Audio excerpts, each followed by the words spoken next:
Hi everyone, welcome to Axinom. Today we are going to live code a DRM entitlement service with the help of Copilot. I'm Grigory. I'm a developer advocate at Axinom and also responsible for information security. And I invited Benjamin. Hi. Could you say a few words about yourself? I'm an architect here at Axinom, and I'm trying to bring your vision for the entitlement service into code with the help of Copilot. Amazing, thank you. First, a couple of words what this entitlement service is and what it is all about. Let me share my screen and give a short introduction into the topic DRM, very short. In a context of video protection, DRM, digital rights management, is used to protect videos from piracy. And applying this technique, a lot of components are involved. Yeah, how this works. You have a video, you encode it and package, and during this process, you also encrypt the video using an encryption key provided by a DRM service. And then the video is streamed to the end user. When the player is trying to play the video, it will detect, oh, the video is encrypted, I need a key, so it will ask for a key. And with Axinom DRM, we have split this process into two. First, the front end actually sends a so-called entitlement request to an entitlement service. This is the one implementing all the business logic of your application.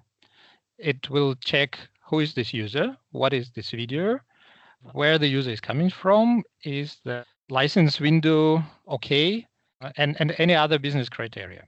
And then it will make a decision and issue a token containing this yes or no, playback yes or no, and optionally parameters.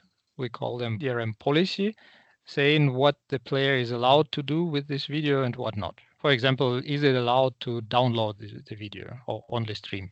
Now, with this token, the token is signed by the entitlement service. This token is sent to the DRM license service here, and the DRM license service finds the proper key, embeds in the structure called DRM license.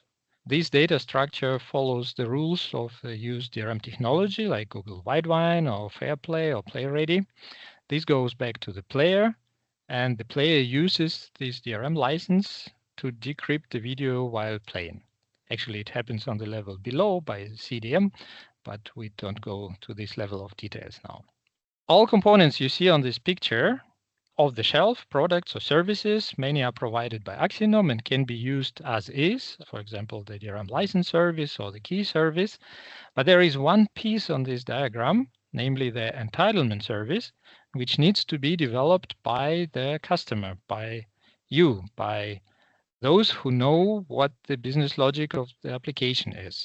Because nobody else can know how to decide to allow or not to allow a playback and what are the additional conditions. And we found that many customers, especially those not closely familiar with software development, have some difficulties producing an entitlement service.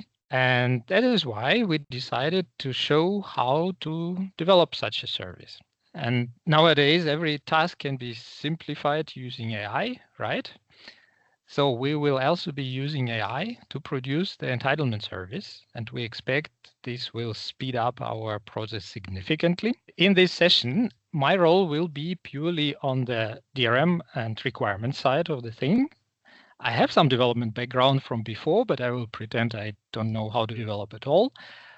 For this, I've asked Benny to help me. I will pretend to know how to code. He knows very well code. But neither he knows in detail, he will pretend not to know in detail how DRM works. But also he is very busy and he has no time to write all this code manually. That's why he invited his friend, Github Copilot, which will actually produce the code for him. And now this team of three will develop an entitlement service, and we expect to be done within 1 hour and have a fully functional entitlement service which could be deployed potentially. And now we will start with the so-called iteration 0. We will find the necessary configurations and see how to perform the steps manually to protect and to play the video, which will later give as an input into the development process. We use Axinom DRM, so I'm here in Axinom portal. I already created a trial. This is my tenant. I have generated the DRM configuration already. I will not spend time on these steps. I have a very nice video with elephants taking a bath in a river in Sri Lanka. This video I have encoded using Axinom encoding service. Here is the encoded version. While encoding, it generated the keys. Here I have the key IDs. And here I have the manifest of the encoded video. This is what I will use to play. In Axinom portal, we have the video playback tool. Here, video playback. So let's try to play this video. We use this manifest, and we have a certain key. So let me copy this key ID. Now this tool will generate a so-called entitlement message for me, letting to play the video with this key ID. I just need a communication key to sign this message. This communication key was generated for me by Axinom DRM here. Let me copy here, key ID and the real key value, which you will not see, but you will believe me, it's a key. And we generate the so-called license service message. See, this is a JSON structure. And this is a very simple JSON structure. All it says is that the key with this ID is permitted. That means when the player will request a DRM license from the license service for this specific key ID, then the license service will trust this and issue a license for this key ID. Now we turn it into a sign JUT. Where's the value? We know what the license service is. This is the standard Axinom configuration. We can pick any player to use, get a player link, and we can launch the player and see how it is playing. In this case, I used Shaka player.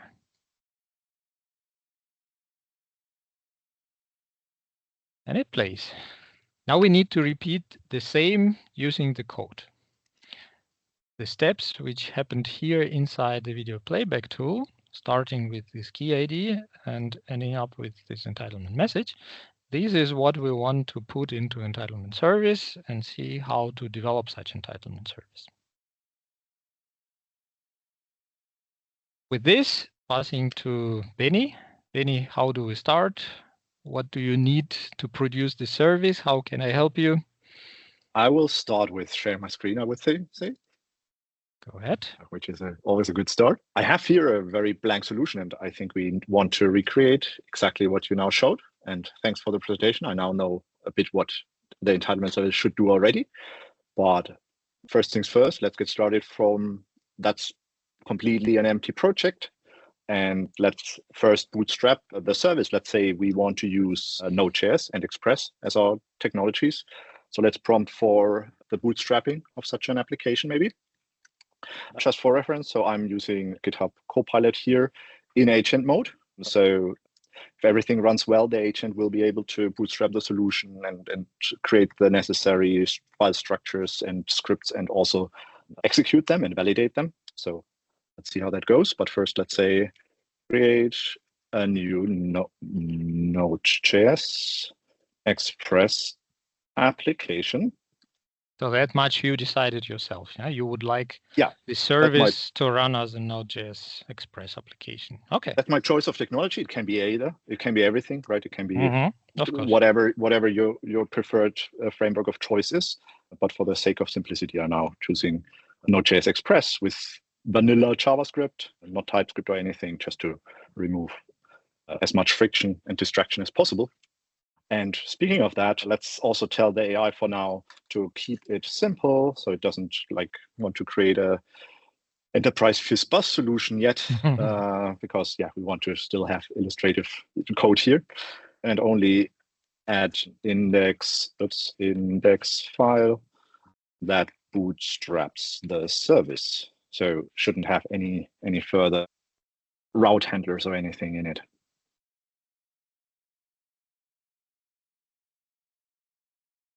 Right, it starts with creating a package JSON. Something is happening.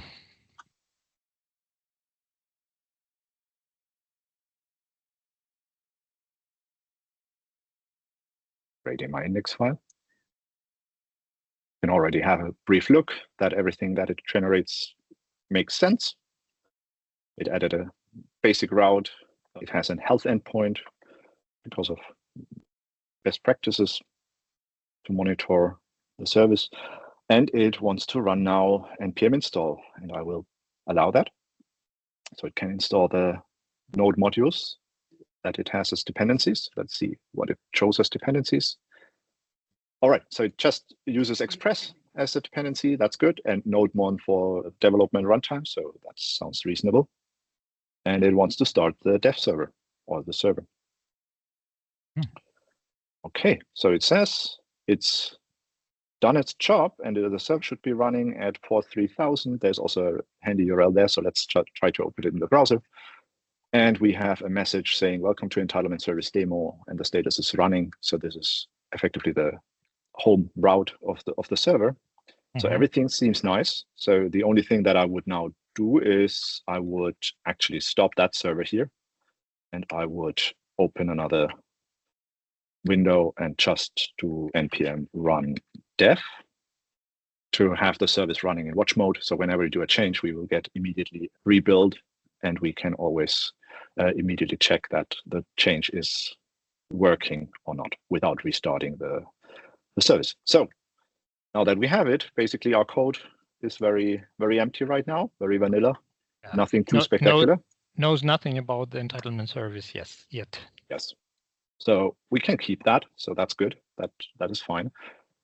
And there's always a thought about like how you manage the context in the chat. I believe now that the bootstrapping is done, it doesn't need to remember too much about all that stuff that it did so far. So I will just start a new chat here, because now we actually want to implement the business logic.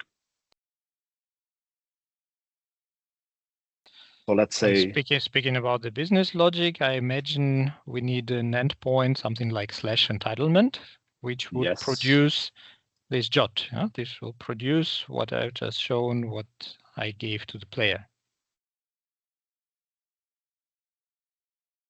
Entitlement. Not doing typos, being the human in the loop, producing the error, right? And we do it very simple so that our first version doesn't have any parameters. It just has something hard-coded. Yes. And speaking of hard-coded, you sent me earlier this documentation here, the link to the docs.axinom.com DRM quick start.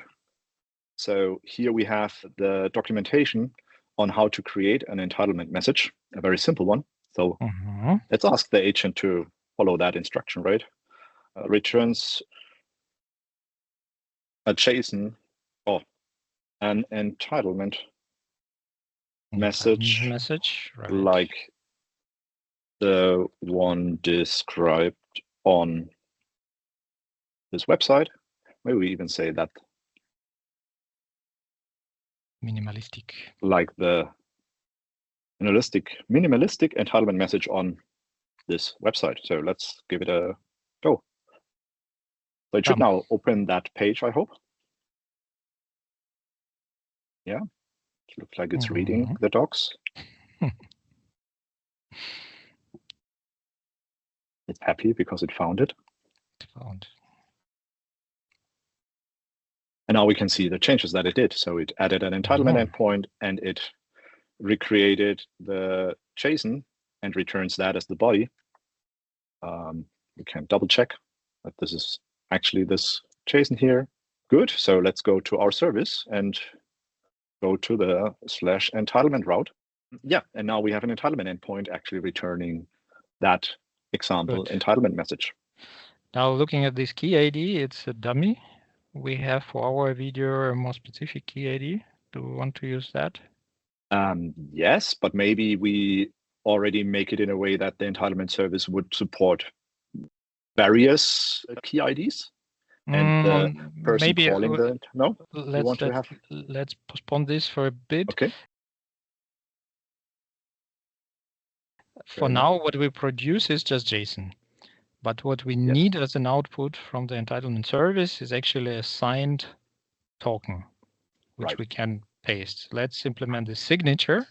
Let's do that first. Yes. Acknowledging this ID is dummy, but let's implement the algorithm. Yes.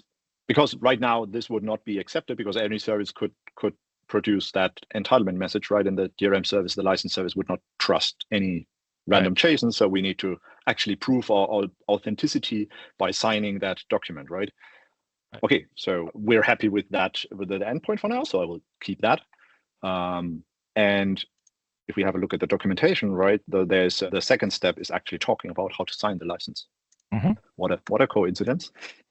So we will also copy that URL and we will say, please update the entitlement endpoint to return signed entitlement message according to the process described at this URL.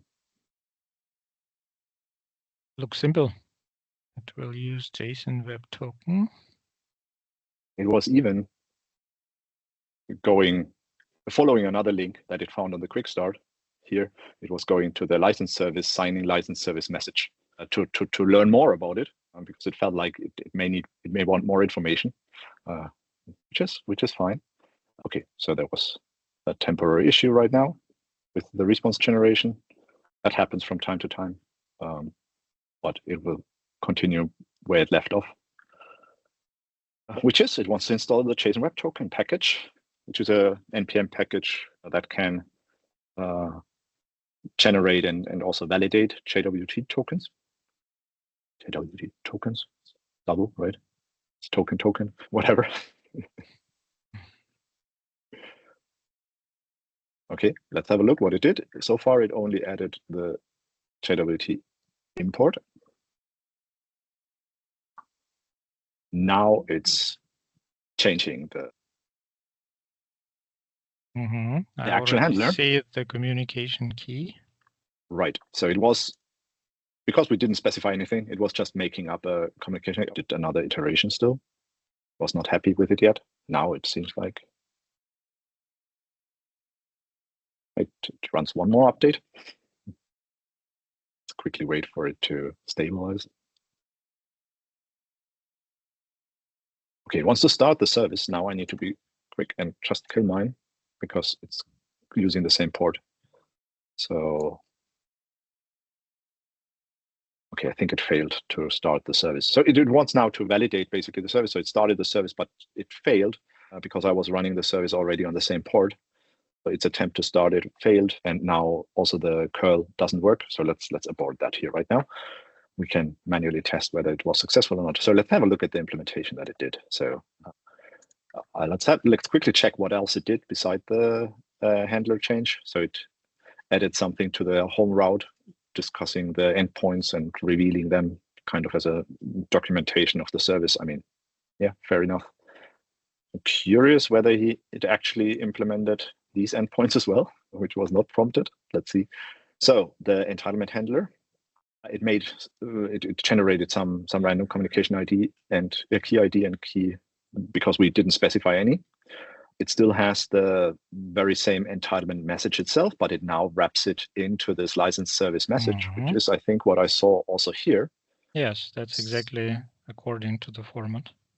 Needs to specify the version keyID and then the message, and message is the message that we created earlier. And now it's doing the signing. Let's give it a little bit more room here. So it decodes the buffer. That's fine, right? So to get the not base64 encoded version of the key. And then it's signing the whole JSON object here with that key. And it sends some options, the algorithm, and the no timestamp. Let's double check that this is the expected behavior. It's actually not on this document here, right? But Grigory, do you know if that's the right behavior, or should we also follow the linked one to generate jot programmatically clicks? What do you mean? The signature details. Yeah, here you almost not. Yeah. Now you are on the link, signing a license service message.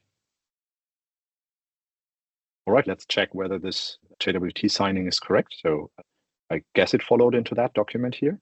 And there is, yes, there's a Node.js example here that says that's what it needs to be that configuration. And this is literally the code that we see here. So that looks promising. And once this is done, it returns success true JWT with that value and the message signed entitlement. Yeah, it's very chatty on the API. Let's maybe quickly just remove that stuff. We're just interested in the JWT. So we can already execute it and see some token, right? Just that token will not be yet usable. Yes, but let's do that. So let's do that. I need to check. I think my server is not running anymore. Is it? Maybe. No, it's not. Okay.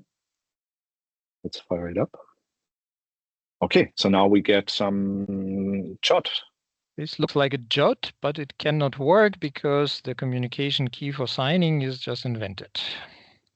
Yes, but it's a valid JOT. It's a JOT, yeah. So I can, with JOT.io, I can decode the payload. It has that made up communication key ID, and here we can see our message again. So that looks like this was successful, minus, of course, it uses now a made up communication key ID and communication key. Let's so maybe we will fix that. Right. Yeah, let's give it a proper communication key and key ID. And I can give you these values from my DRM configuration, but I see you have them now embedded into the source code, and I'm not in favor of this. I would see this, right? Remember, I have also security roles. So if this gets to source control, the secrets will spread, and this is not the best practice. So I would extract the secrets into separate configuration files, but maybe your Copilot knows how to do that. Yeah, exactly. I would not do it. I would ask my Copilot to do it. You would ask your Copilot. But before we do that, briefly. Meanwhile, on the background, I will send you the values. We will not show them in the screen recording. Appreciate it. I mean, they will be shown on the .env then in the source code, right? Yes. But the remainder of the details of that tenant, yes, will remain secret forever. But before we do that, quickly, send me the document, send me the information.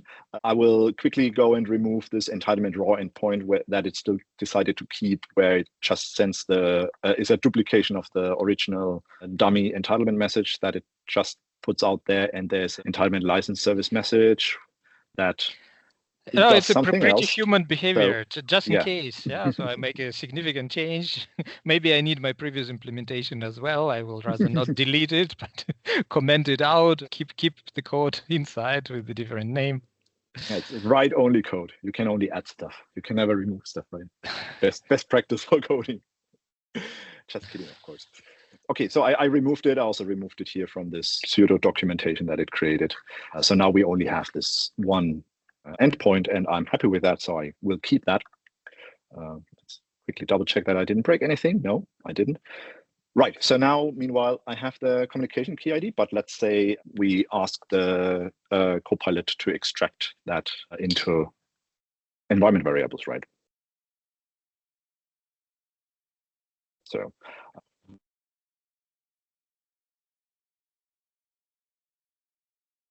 two names.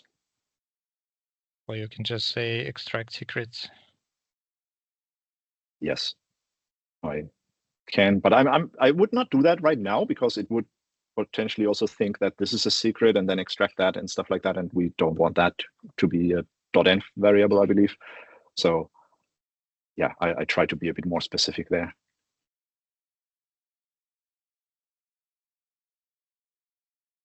So what it now does is it installs .env, which is a package that can be used or is used at development time to load the environment variables from a file called .env. I mean, many may be familiar with that approach. In production, of course, this would be an actual environment variable that is configured on the processor, on the service, on the pod that is running. But for development purposes, yeah, we have now control over it from a .env file that is not under source control. So you can see here that it's gray. It's in the git ignore already automatically. Copilot added a git ignore that already contains .env. It's not automatically excluded, but yeah, that's the best practice. And it even created a .env example illustrating which values need to be configured for this service to run. If somebody pulls that repo or wants to run it on a production server. Right, so now it says it's ready, and it did changes to the index as well. So let's review them. Yes, so it invokes .env, and so it goes and loads these values from the .env file into the runtime, and it replaced here the the hard-coded one with these values coming from process.env. This is where .env or your environment variables are getting populated and so yeah, made available in the Node.js application.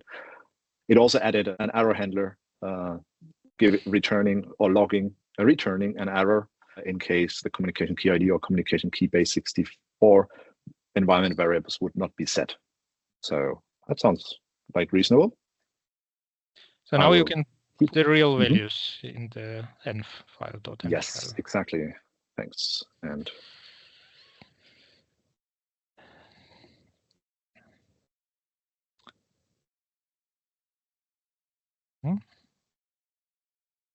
so I copied these from the values that you sent me. And maybe you can also take the keyID, which I sent you. Right. Yeah, that's a good idea. Let's add the keyID for the video to our message instead of the made up one. So let's have a look at our static entitlement message. And this should be the value, maybe without the line breaks, of your video. Yes. So you can save that. And now let's get a new token. Let's have a look. And we have the keyID and we have the communication keyID here. Can you confirm that these are the values that you were expecting? Yes, that's exactly the keyID, and these are the correct values. So now with this token, we can go back to the video playback tool and play the same video, and we will have the same positive result. To save time, we will not go there, but when you repeat our exercise, you can do that. That's where you verify that what your service did is same good as what you did manually before.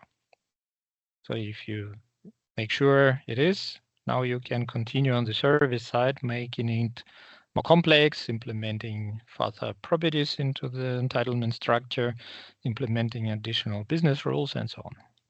You're right. So we basically now recreated what this entitlement tool did before and are able to generate for this content key a valid entitlement message, right? But now we want to make that service a little bit more smarter, right? By adding some more business rules and checks that are typically used for making a decision whether to grant an entitlement or not. Yes.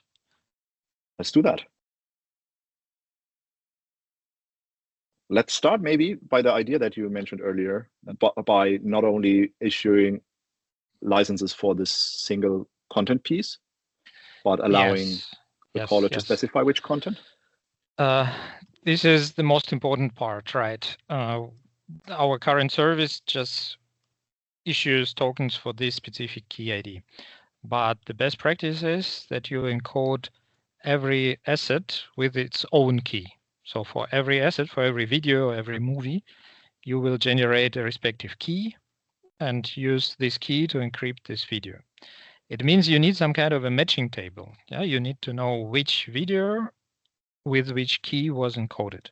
The key value is not recorded anywhere, but the keyID is an index. It's a pointer to the key. The key is only known to the DRM service, but the keyID is what can be used to track the keys. You probably have some identification scheme for your content, like you have something called contentID or asset ID or video ID, something which uniquely identifies your media files. And this is what you could use as an input to the entitlement service. So you send a request for playback of a content with some ID like movie1.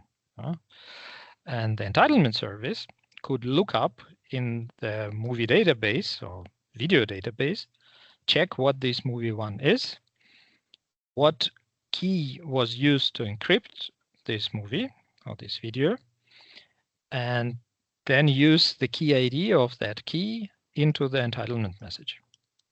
So the information about the key doesn't even have to be known from the player side.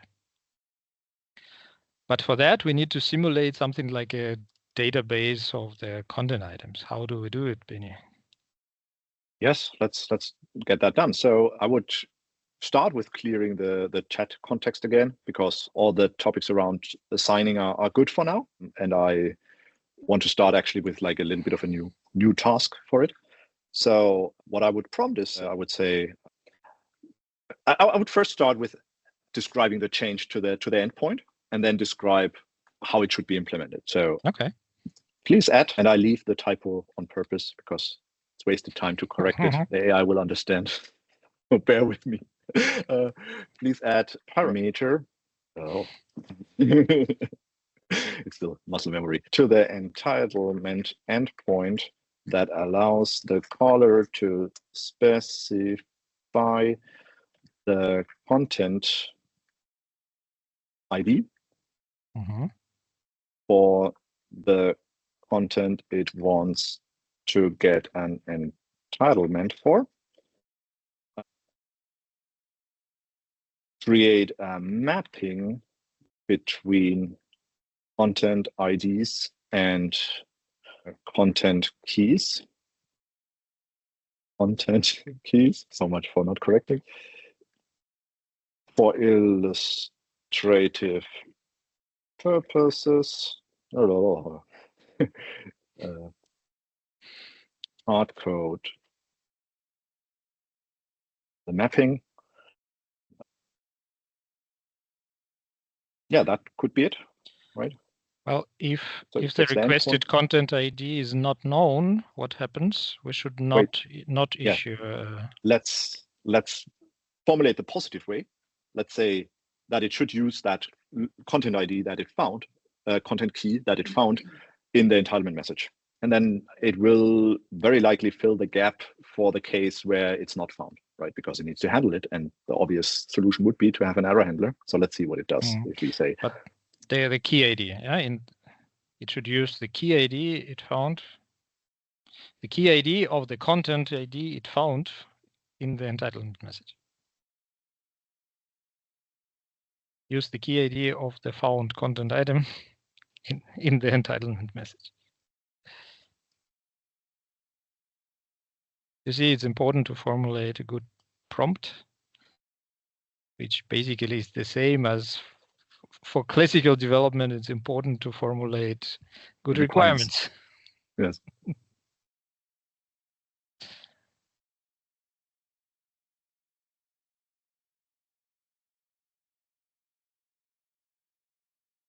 Okay, so that looks already promising. It has now a variable for the content key ID.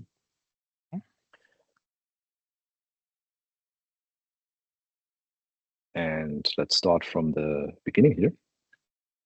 Here is our movie database. Yes. Simple object with the mapping. Nice. It now describes all the UUIDs that it used. Thanks. That's helpful. But good. Yes. So actually, yes. So it created like 5 entries on this mapping. Usually this would be a database or another service to look that up, to look that mapping up. But yeah, for illustrative purposes, it's fine to have it here hard-coded. And it changed the entitlement endpoint now that it tries to get a query parameter called content ID. And if it's not there, it returns 400 status, telling that it misses that required content ID parameter, even with an example on how to call it, and the available content IDs. Yeah, you can decide whether you want to show that or not. If the parameter is present, but the item with this ID is not found, then it's another error. Right? So this is now the case where it looks up the content key ID on that mapping, and if it can't find it, it returns a 404 content not found. It again tells about the available content that is there. Again, you can decide whether you leave it or you want to remove it. Right, and then it uses that content key ID that it looked up here above. It uses that to produce the entitlement message that is then ultimately getting signed and sent. So looks good. Do we try it out? Let's have a look. Yes, let's refresh, and we get an error because we are missing the required parameter. I mean, that's exactly what we were expecting, right? Let's add a content ID, and let's do test.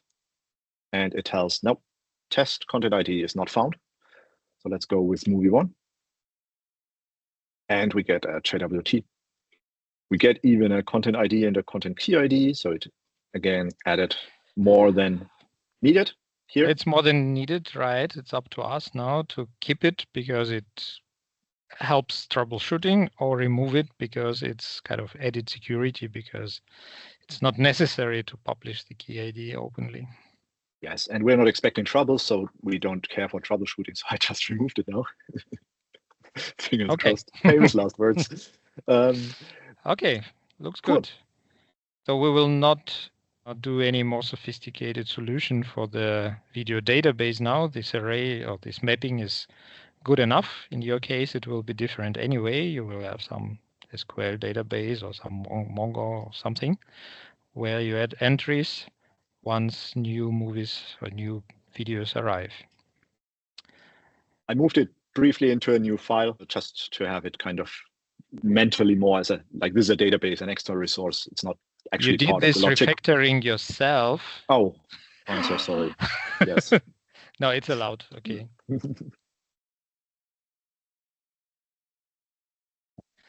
Good. So where do we go from here?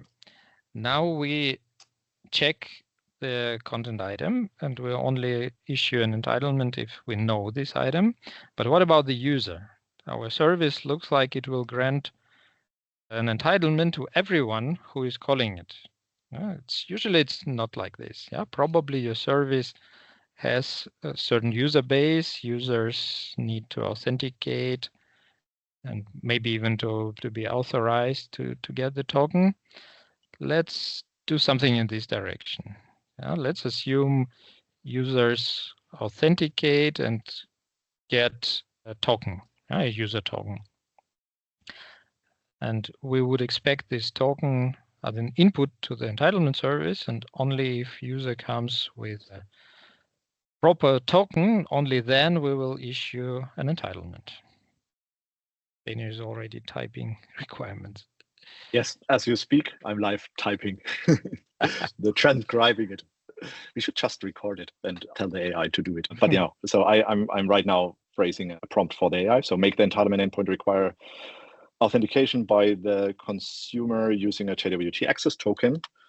Just to say, this JWT is not the same JWT which we produce out of the service. Here, the same format JOT is used for two different purposes. One purpose is a user authenticates itself, providing such a JOT. But then once our service trusts this token, it will create another token for the DRM service. And that happens also to be JOT, but it's another JOT signed with another key. Yes, I try to make that a bit clearer to the AI by saying JOT access token, so it doesn't mix it up with a JOT for signing the entitlement message, which is also JOT in itself. So fingers crossed that this works out. I also said that this JOT needs to contain a userID value. That's now a minimum level of security. I mean, we should, because I'm not sure if you want, but I don't want to mess around with like key pairs and whatnot. So let's prompt it that it should just decode and accept whatever signature is on the JWT. Yeah, probably all right. For the real implementation, you will need all these difficulties. You will need all these complexities. You should require this JOT to be signed by a proper authority. But for us now, it's not necessary. Yes. So usually you would know the signing certificate of the issuer of that token of your user service or whatever service generates the token. And then you can also add that to the .env config here and let that JOT library actually validate it. But yeah, for the demonstrative purpose here, I think, yeah, decoding it and ignoring that complication. So we can send whatever JOT to test. That makes it a bit simpler here now. Okay, so it actually added now the code. I already have one thought how to improve it, but before we get to that, let's have a look into what it does. So it reads the headers authorization, checks that it's a bearer, and then it's splitting it after the 7th character and does a JOT decode. So this is now the non-validated decoding of the token. There's also a JOT verify that would do the actual verification, and you need to provide it like the certificate to validate. How will we test this? Now to call our method, we need some sample JOT file, a JOT structure. Yes. We will get there. Give me a second. Let me cook. Or let the AI cook. So once the token, it checks that the user ID is there, and when the user ID is there, it's logging that the user is authenticated and it's ready, and then it's continuing with the handler. What I don't like about that solution right now is that this authorization logic is basically part of our handler. Usually what you would do is you would create that as a middleware, an Express middleware that basically runs before the actual handler is being called. So you isolate that concern about authentication so to have it reusable. And yeah, it does not necessarily belong too much to like how you create the tokens. And yes, even though I said make it simple and bare bones and make everything in the index.js, which is also not necessarily the best practice for maintainability, I would go another round and actually prompt it for creating a middleware for that. Do you want to explicitly tell it to create a middleware, or do you want to make it think about the solution and come itself to a conclusion about improvement? I don't know. I have no strong opinion that it should be a middleware, so I will just tell do it. But yes, usually you could say like, please try to avoid code duplication and improve maintainability on the solution and whatever. And it will probably then also extract that signing stuff from that method, because that's also not necessarily like your business logic. That's more like to make the endpoint work, like the technical transport of the business decision that you have. And then you have in your handler more like your actual business rules and your checks. But yeah, that's the point where it makes a difference. If the one who is giving prompts is actually an expert who knows what to expect, or if it's a newbie who is using the power of AI to do things he or she has no experience with. So Benny now knows exactly what he expects and what is good and what is bad. So he is controlling the output very closely. Someone else with less experience would be more open and accept solutions as long as they fulfill the functional requirements. So if the output is what is expected, then it would be good enough. And there is no right or wrong here yet. This is all quite new discipline. How is it called? Is it development? Is it prompting? Is it vibe coding? But yeah, I don't know. I think vibe coding is like you YOLO code in existence and then see what happens on production. I mean, it's literally what we are trying to avoid now. But yeah, human in the loop helps.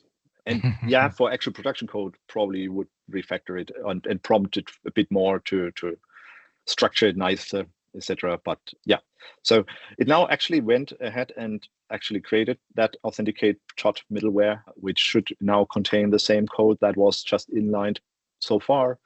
I'm fine with the code in general. I mean, there are better ways to parse the to read the authorization header, but for the purpose that we have here, it's absolutely valid. And what it now does is it adds the user information to the request object. So in our handler, we now have access to that, to the values that are on the token. So we can use that potentially for making further decisions, like what subscription does the user have and other details, right? Which we may not do in this demo, but it's now there. We have validated that the user has a token. There is user information on it, including a user ID at the minimum as the minimum requirement. And now we, in our handler, could do further checks if we access rec.user.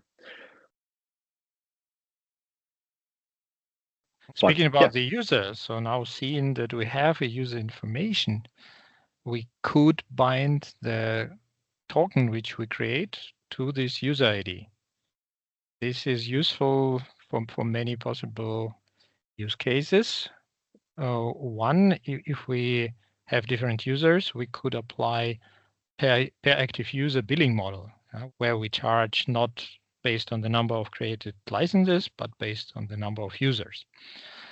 The other aspect is the security aspect. If you track the users, then if you see there are too many simultaneous sessions all sending requests with the same user ID, you see something is fishy. And you can even block sessions based on the user ID. So this is all coming out of the possibility to bind the token we create, the entitlement message, to a user ID. And the documentation page has described that. Do you want to ask Copilot to read the docu?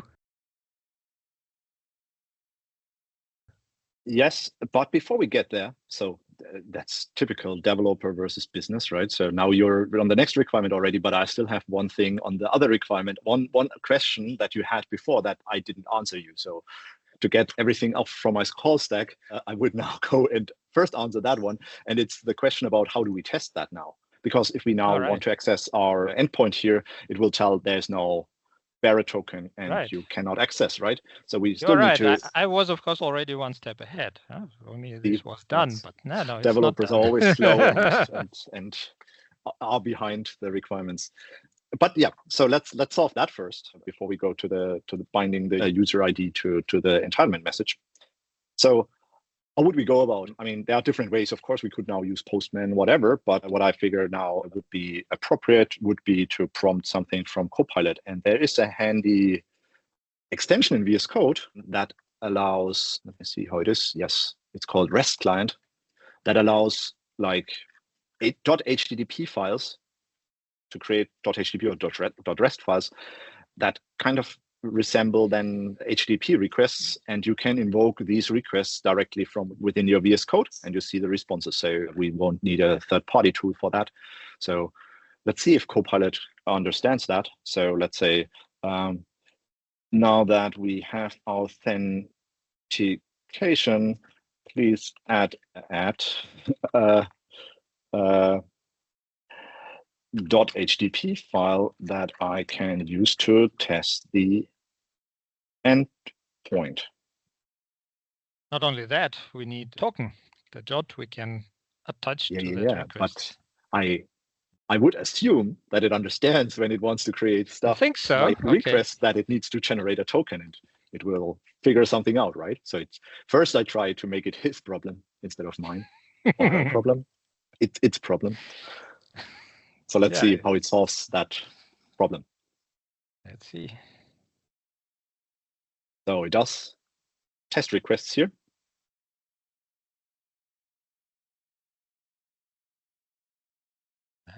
And it generated some stuff. So let's see. Let's first start. So this is this file. So every section you see here is basically one example request. So this is just getting from the base URL the /route. So if we fire that off with this send request, we get exactly what we were expecting before. Let's see where there's one that is authenticated. So there's one that has an invalid authorization. I mean, that's simple, right? And it tells that it's invalid. Now, this one is supposed to be one with a valid JWT, but without user ID. So let's see if that's true. So if we send that off, it says, yeah, there's a JWT, but it doesn't have a user ID. And to double check that, let's see what JWT generated. So it generated a subname and IAT with the name of John Doe and some subject and time. So yeah, it seems like it worked. And now it generated one with a user ID, and that should pass, and it passes. So it was figuring out how to do JOTs that are valid. It even created, by the way, other test cases for different content IDs. So the requirement that we developed earlier. So I have now an invalid content key and a movie1 content key request here. So I effectively have a test bed. It's not a unit test, automated test thing, which we can still prompt in the end as well. But at least it gives me tons of scenarios to play around with the click of a button and it was able to generate shots that the service accepts. So I'm happy with that.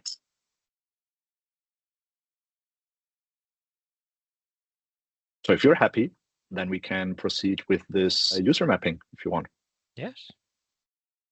Okay, sounds good. Let's go back to our index.js. And we close that for now. So you said there's a documentation about it. Can you point me in the right direction? If we simply go to license service below entitlement message,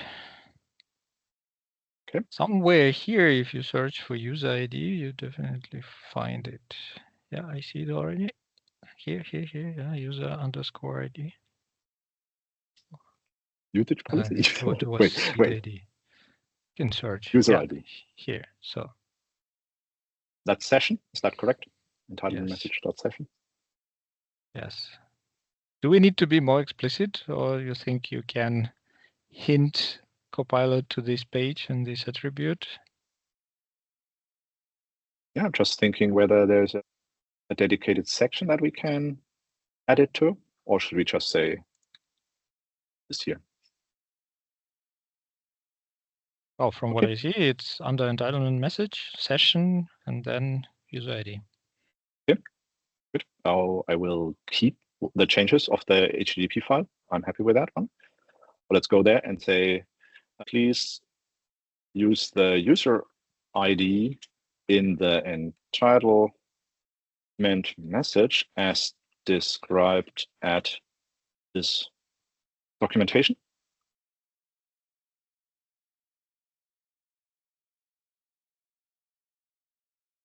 Mm-hmm.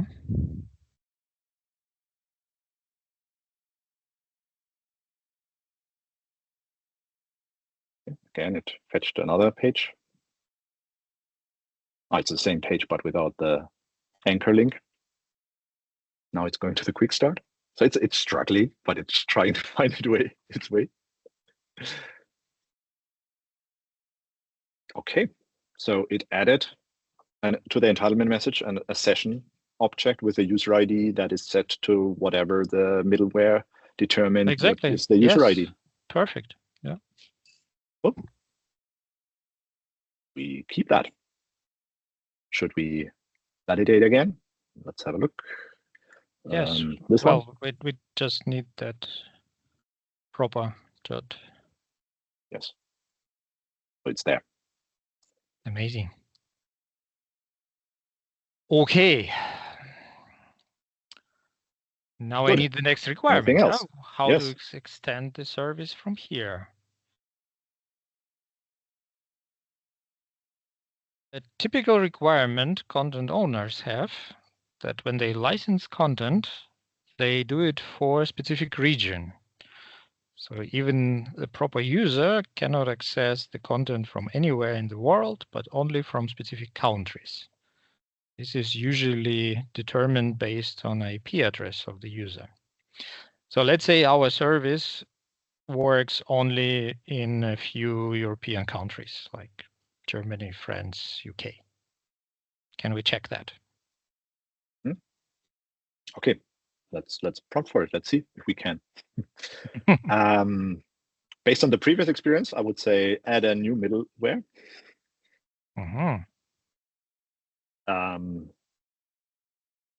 That checks or determines the location of the user doing the request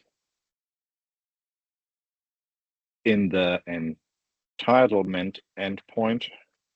Check the location against a list of, let's say, accepted countries or something.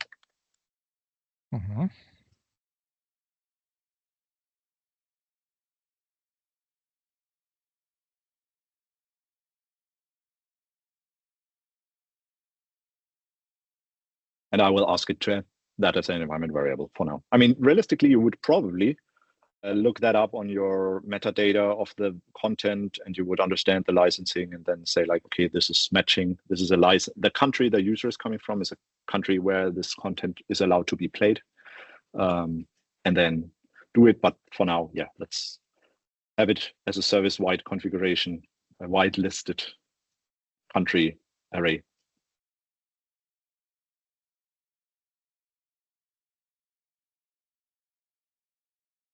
Mm-hmm. And I've prompted it in a way that it uses the middleware to determine, to do the GeoIP resolution, and it should use the handler to then interpret the value. So it will not reject it on the middleware, but it will determine the location and add it to the request, and then the business logic on the handler can then decide whether or not it wants to continue and generate a license or an entitlement or reject the request. So let's see what it did. Let's start from the handler, and it looks like it's not ready because it's not using the middleware yet. Yeah, it's still doing stuff. Working. And there is some configuration called accepted countries. Mm-hmm. It added that already to the .env here, and to the .env examples, and to my .env file that is actually being used. So this is the example, again, is the file that would be committed to the Git repository where the secrets are not there. The .env one is the one that is actually currently used in my local host here. So let's have a look again at the index file, and let's find the handler. Okay, so it did not completely follow my instruction, I think, because it didn't add it as a middleware. So this is not here. Let's see what it did instead. So there's a request coming in. It first checks whether there are accepted countries. If they are not, it will fail from that one already, giving some administrator the hint that there should be an accepted countries environment variable. But assuming it is there, it splits them and prepares them, and then it uses request location country. So this looks like it's assuming that there is the middleware running, and the middleware would provide that location object, which is not there right now. So I need to make it aware of that, I think. Okay, but let's assume this succeeds, and then it have a look if the accepted countries list includes the user's country, or if not, then it's telling for 3 and returning the accepted countries list, and that it's not allowed from that location, and what the location was of the user, I believe, right? So yeah, no, here. And otherwise, it says, yes, the go check passed. It just logs something for audit reason on the service logs. But it totally missed now to call the middleware.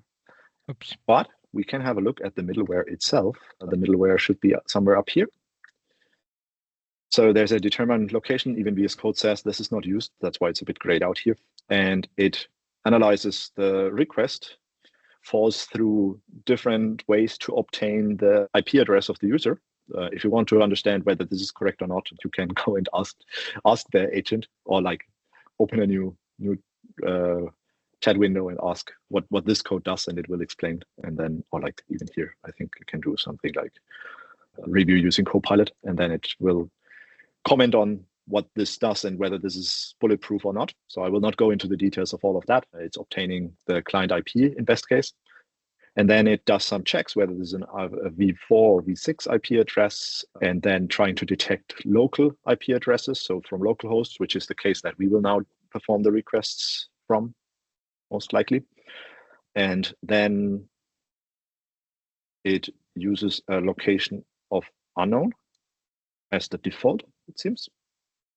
And when it's okay, so it tries to find different representations of how localhost could look like with IPv6 and with the actual IPv4 loopback address and the localhost name, and then replaces that, or like sets client IP to this v4 version, and here it checks basically this, or local networks on IPv4.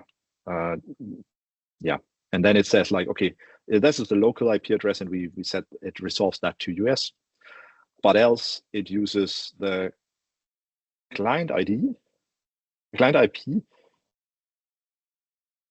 and it creates a hash. I don't think that's really reasonable what it does there.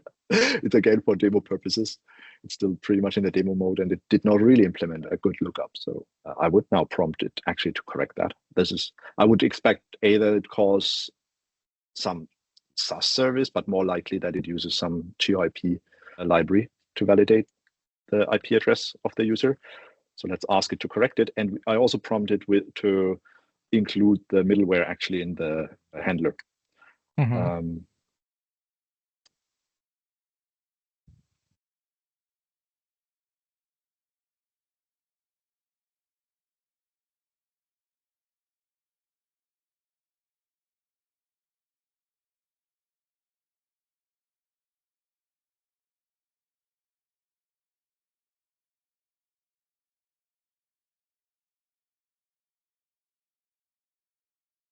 The location of the given IP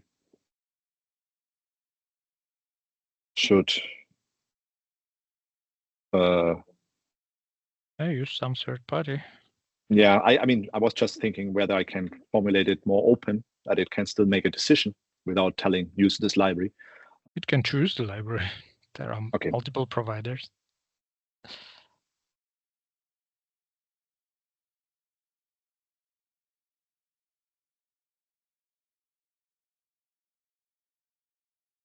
Okay, choose EOIP Lite, which is reasonable. Why not? Yeah. I probably told it too often that it's for illustrative purpose. So now it's like, oh yeah, let's do some rough hashing of the IP address and then picking one of the demo countries that are there. So it's like, it's just making a mod, like it generates a hash and then tries to pick one of these by random, kind of. Which it can do for sure better. Okay, so now it already replaced that code here by actually using the GeoIP Lite to pass in the client IP that it determined and made a lookup, and then it uses the country code from what the Geo library returned. So that looks better, and let's see if it even also included it into the, and by the way, so it added now to the request the location, a location object with the IP and the country. So this we can use later in the handler, and it was using here. Maybe I did miss that before. Maybe it was actually using this global app handler. So there's two ways how to, or multiple ways even, how to define middleware. So it could have added it here, then it's applying for this very endpoint, but it decided to add that as a global handler for the whole server. So for all endpoints, it will use that handler. So maybe that code was all there before and I didn't miss we it. have one. Yeah. So yeah, I mean, we have a / home point endpoint, we have a / health endpoint, right? So all of them are now getting GeoIP data and can do whatever they want with it. But yeah, first and foremost, the entitlement service is the one that wants it. So maybe I was blaming it for wrong reasons and it was actually doing everything right. I don't know. Need to watch the recording if it was there before. But at least now it's there for sure. And can we try it out now? Yes, let's have a look. So I briefly glanced over the code, what it did, but I don't think it changed anything there. So it's splitting again, and then it's rejecting if it's not in the included list, and otherwise it says like, yes, that's the country, and cool. So that looks good. So now let's fire off a request. And I will also bring the developer console, the console output of the service here. So if I fire that request. In which country are you now? In the unknown country. I'm now in loopback address with the IPv64 mix. So yeah, that's right now not determined, right? So it's like it's not understanding that this is a local IP. So I would expect that it's US because it uses US for the fallback. So this doesn't work. So what I would do now is I would just tell it that output without providing any further context. So it should understand from the context that it was doing that this is now a console output and that it's related to the GeoIP changes. So let's see. Okay, so it uses the v4 mapped v6 addresses, which I have here now, and it adds a case for that. Sounds reasonable. And if I now rerun, I will get that the content ID is not found because I used the invalid content ID. But here I see that the secure check passed, and it assumed that I'm in US. Spoiler, I'm not, but the local addresses are mapped to US. But that's a bit boring, right? So maybe we can prompt it to please add example requests for other countries. Still not good, but right, but to the .hdp file. Let's see what it does. So there is now, of course, it cannot like HTTP. It will always be my client, right? But what it can do, it can use the X forwarded for headers because it has control over the headers here. So let's see if it's smart enough to understand that it can use that to give our service a random. Okay, so it was not smart enough to do that.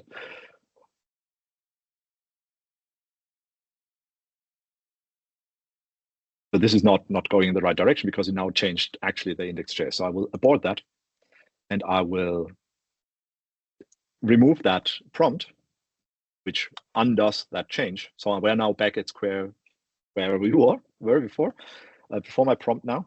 So I prompt it again, but I give it a hint that it use the X forwarded for header. I don't want it to change anything on the, oops, I should save. I don't want to have it do any changes on our index file on our actual service. I just wanted to create basically the tests on my test requests HTTP file. And it should just add X forwarded for header with IP addresses that get resolved for a specific country.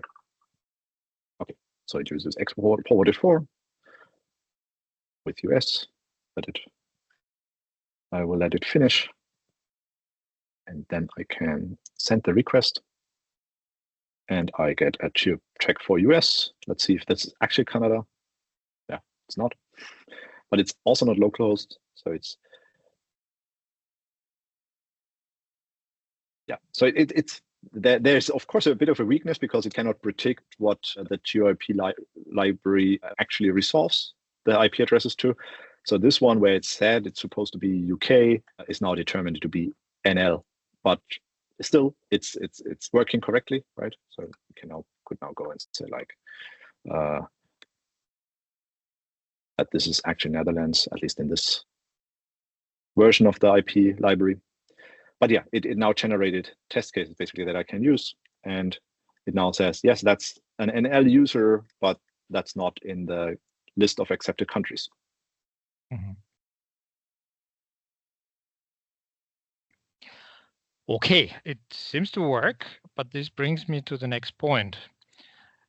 Our solution became already quite complicated.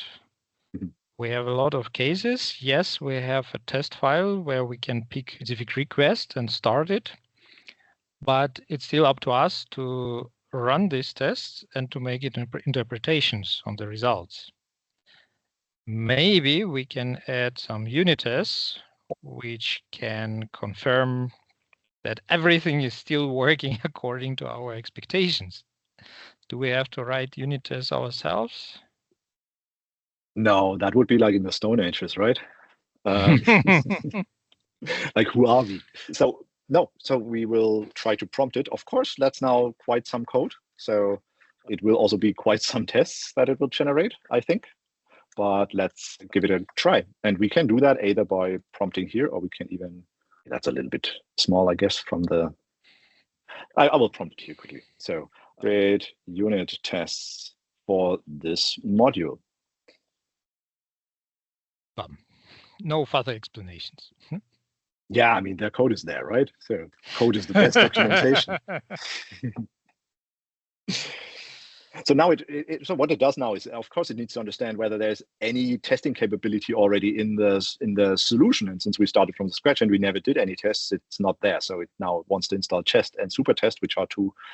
Like Chest is a test framework, very very popular one and a good one on well, JavaScript in general, Node.js. And Supertest is a library that can be used to do API tests. So both reasonable choices, installing that. And now it adds a comprehensive test file. So I'm bracing myself now for a couple of thousand lines of code. No, let's see. And how is it? It will generate definitely some unit tests, and we can run them. And if we see they're all green, does it already give us a good feeling before we read through the tests and no. understand what is actually being tested? No, it's a good first step. If you end up in a place where the tests are there and they are green, but no, there needs to be, like, you first need to understand on a high level if it tests the right things. So the test cases kind of cover all of the things. Theoretically, Jest would be able to produce like code coverage for you. Like it tells you like which lines are not covered by the tests, which lines were covered. So that can give you some indication. But no, you would usually, like we did with every other prompting, you would usually go through the generated code and understand whether this is all reasonable. First, on the high level, so when we have a look at the file that it now generated, you will find that it has basically like these describe blocks. This is the entitlement service API, and then it has different blocks that define certain functionality. Right? It structures for whatever it found as the like functional blocks that it identified. So let's have a look at the geolocation middleware, for instance. And then when you collapse it, you will find a description kind of the test cases that it's meant to create. So you can check that against your requirements and see if that's correct. So it should handle local IP addresses and default to US. Yeah, this didn't specify it, but it implemented like that, so it's fine. It should handle loopback addresses v6 and v4 mapped v6 addresses. It should handle x-forwarded 4. It should use GeoIP Lite, and it should default to unknown when geolocation fails. So you can think about whether this is all the business requirements that you have. If not, you can prompt it to add more cases. It looks promising already. Yeah. Theoretically, you need to go one step deeper, though. So you would at least want to have a look and a glance over that what it tests here is really reasonable. I had situations where it was just copying the code from the module into this file here, and the code on the module was never executed. You would see that through the code coverage report of Jest, but better safe than sorry. Have a look that it actually does a request, a call to your application. So request is actually from the super test library. And this is actually calling out to your server and then expecting some certain responses. So that looks good from a structural point of view. So yeah, you would at least glance over it and not just believe that it tells that they are good use test cases and without ever checking at all the implementation of it.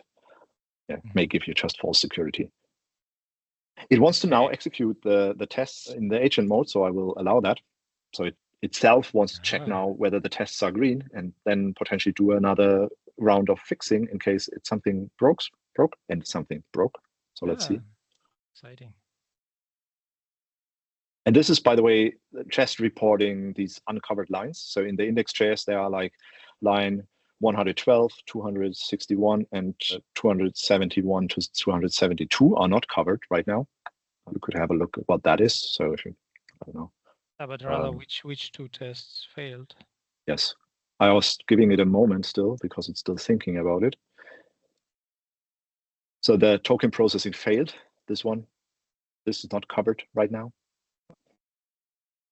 But yeah, let's try to let it correct itself. Okay, this is right now a bit of an issue sometimes that it will not completely understand whether it's my machine or a general problem right now, that it doesn't understand that there's actually output already on the console. So it's still waiting for the console to return something. So what I do now is I will stop it and I will say,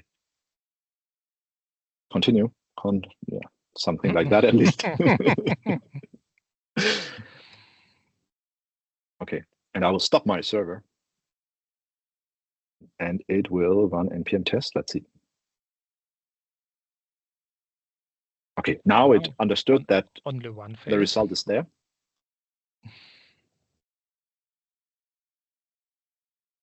Now it's thinking about what it saw. So let's also have a look. So it gets a 500. So in the should handle invalid base64 communication key, it expected a 500 internal server error, but got a 200 okay. So the tests are running well with only one test failing. So let's see what it does. And we should have accepted before, because now it's a bit harder to see what it now changed. But I can't click here. No, I cannot right now. I should be able to click here to see the diffs that it now added with this iteration. So it's doing a false incident, detect open handles. That sounds a little bit desperate, but okay. And it's doing another test run. Let's see. Yeah, as predicted, still failing test. And is it the same one? Wait, where is it?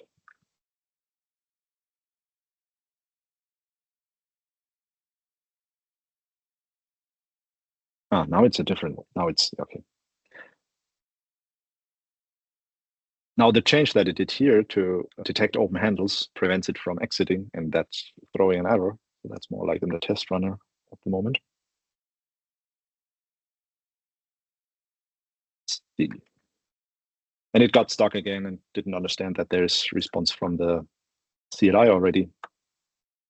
Let's give it another try.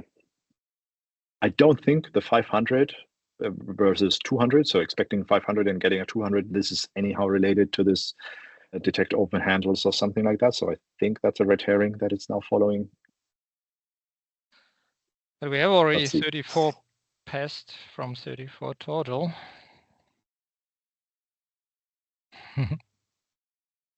Excellent. All tests are now passing. The only issue is that the Express survey is still running after tests. Let's see if that's really the case. It did also do a change on the index.js, on the tests. So right up here, it did a change on the test, which I was not sure what it was. So it may have corrected the test actually. And then in addition, changed chest for not waiting for the open handles. Okay, and now of course it's updating the README file because it's also silently keeping some kind of a README file describing what the service does. So yeah. Very nice side effect. And it also created testing MD. So describing how to invoke the tests and what are the tests covering and stuff like that. Okay, let's give it a try. All tests pass and it's finishing. Again, it doesn't detect that the console returned already, so I will tell it. Tests executed successfully.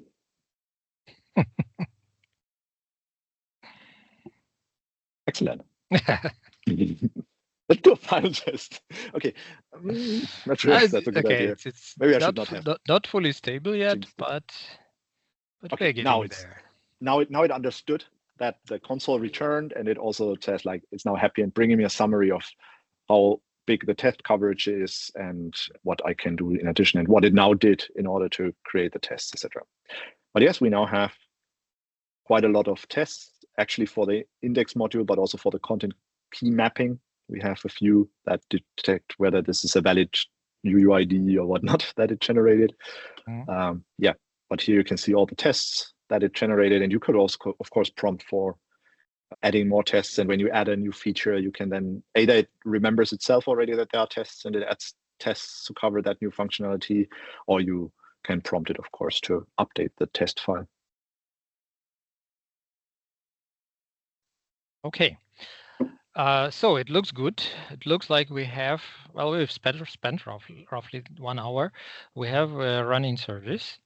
It does implement a few business rules, similar to what a real service might have. We're checking against our video database. We're checking the user. We're checking geo restrictions. And of course, depending on your real requirements, you can add a few other things. And it can go from here in different directions. And we have a solid unit test coverage. So whatever we change, we can run the unit tests and we can make sure that it's still running properly. Good. Instead of randomly adding implementations or improvements here, what I would suggest, we have an article which recommends security best practices. Now we have implemented functional like business rules, business requirements, when to grant a license and when not. But beyond that, there are some security considerations when using DRM. And our documentation, somewhere in the technical articles, if you scroll down, there is one about security best practices. Can This we? one. Yes, DRM Okay. best practice. Yes. So how do we know how It's good quite a lengthy our one. it is? Yeah? So, but I would like to know how our implementation now compares with suggested best practices. What do you think? How can we find out? Well, of course, we read the document now and map it against the Line by line, the implementation right? line by line. Yes, trying to make sense of everything and becoming a DRM expert on that way. Well, that's one way, but we can also give that to the Copilot, I guess, right? So let's say, let first things first. I don't want it now to go wild on the solution and like implement all the best practices and stuff like that. So I would, for the sake of this video to find an end eventually, I would say we would say, please don't do any changes to the solution. It's a good one. Will it listen to you? But have a look. Let's see. But have a look at the implementation of the entitlement endpoint and the best practices, whatever, described at this URL, and suggest improvements that I could still do.